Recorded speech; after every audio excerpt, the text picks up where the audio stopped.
Hey everyone, and welcome back. So today what we're going to do is we are going to go through the steps on how to create the most beautiful mandalas. Whether it's for an art project, digital creation, relaxation of the mind, maybe you want to print it, maybe you want to make your bags with really cool art on them, you're in the right place. Whether you're a beginner just starting out in Procreate or a master just looking to refine your digital process for creating mandalas, this is the one for you. And this video is going to have everything I use to create mandalas digitally. I haven't had time to create them with real brushes lately. Don't tell anyone.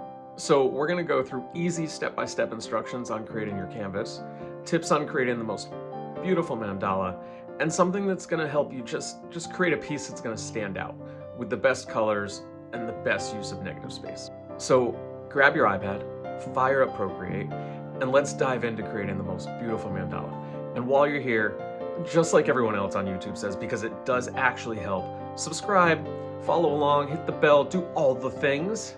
But the most important thing, let's just have some fun and let's create some beautiful work. Let's get going. So the first thing that we want to do here is create our canvas. To do that, we are going to use one of our 3000 by 3000 pixel squares. Open that up. You're then going to get it to whatever screen size you want. You're going to go up and hit that little wrench up in the top left-hand corner, and you're going to choose Canvas. Once you do that, turn your drawing guide on. Hit the Edit Drawing Guide button. And then on the lower right-hand side, click on Symmetry, and then click on Options. Once there, choose Radial. This is going to turn your canvas into a sweet little apple pie that we're going to use to create our mandala. Now that we have our apple pie, I'm going to zoom in. I'm generally going to start with a sketch process, with a sketch and pencil. I'm going to speed through some of this so you can see, though, that I bounce all over the place when I'm starting, just trying to get the flow right. I'm usually playing around with different pens, and then I go back to the sketch and pencil. And I sketch it out first just to get sort of like the framework, right? To build a solid house, you need a good foundation. So I'm going to create that foundation with a sketch and pencil. And you'll see this process. Again, I'm going to fast forward in a second. You'll see how it unfolds and how many times I move forward and back, trying to get it the way I want. I believe taking time is what really makes the mandala have a solid outcome and have a look that is just eye-catching and captivating. So we're going to fast forward for a second. I'll be right back.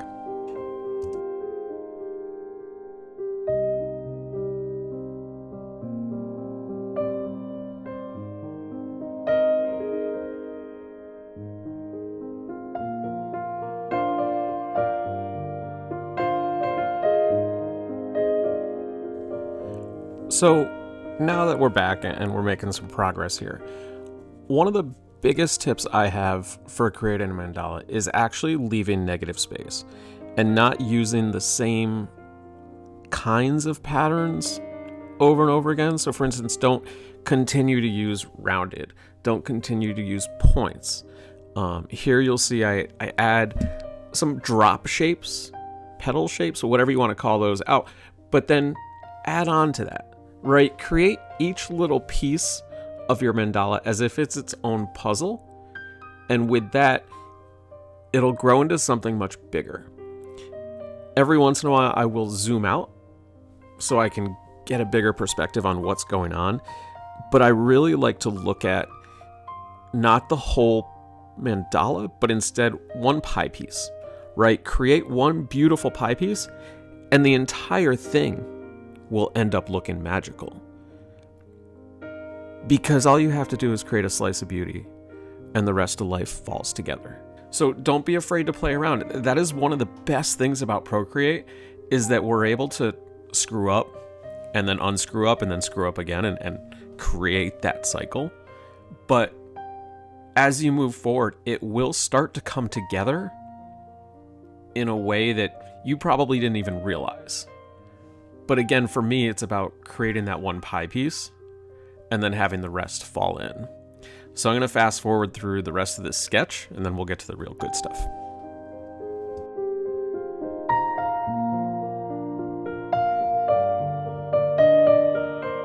So now that we have the sketch done, we're gonna add another layer.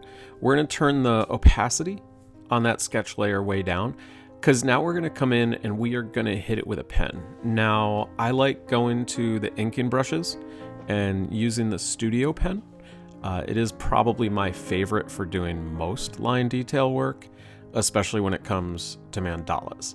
Now, I am going to speed this up and let you just watch the process. Again, create your own or create the same thing I'm creating, slow this video down, rewatch it, use the same pieces to sort of get a feel for what you're trying to do. A couple things you'll notice is I do go in and I'll use some negative space and fill it in with black, fill it in with a dark color. I tend to go black, it just stands out once you start adding the other colors. And maybe do some line work, right? Do some things that are gonna create depth, do some things that are gonna catch the eye and pull it in a little closer. But just watch along and see what you can do to create your own mandalas. I would love to see them. Comment in the videos and I'll come find yours. For now, I'm gonna speed up this line work so you can see the whole process unfold without having to spend 25 minutes with me rambling on. Enjoy.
Now, as I finish coloring this in with some black, we are going to dive in and get to the fun part.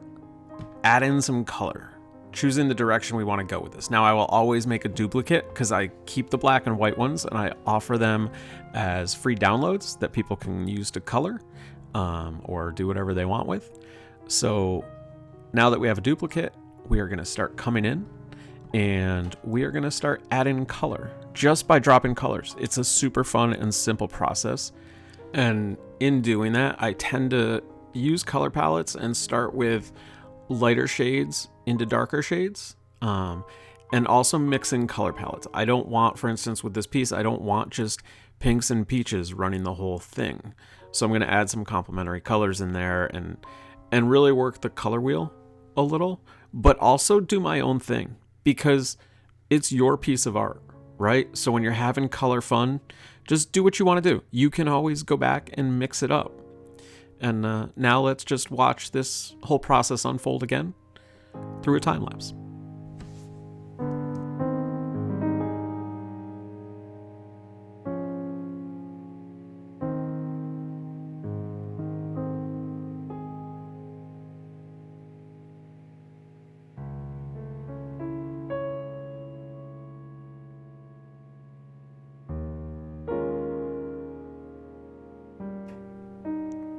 Hey, thanks again for coming by. I hope you liked the video. Remember to subscribe, like, and share. And don't forget, when we reach 1,000 subscribers, we're going to give away a Apple Pen Pro. to one of you guys. So come back again.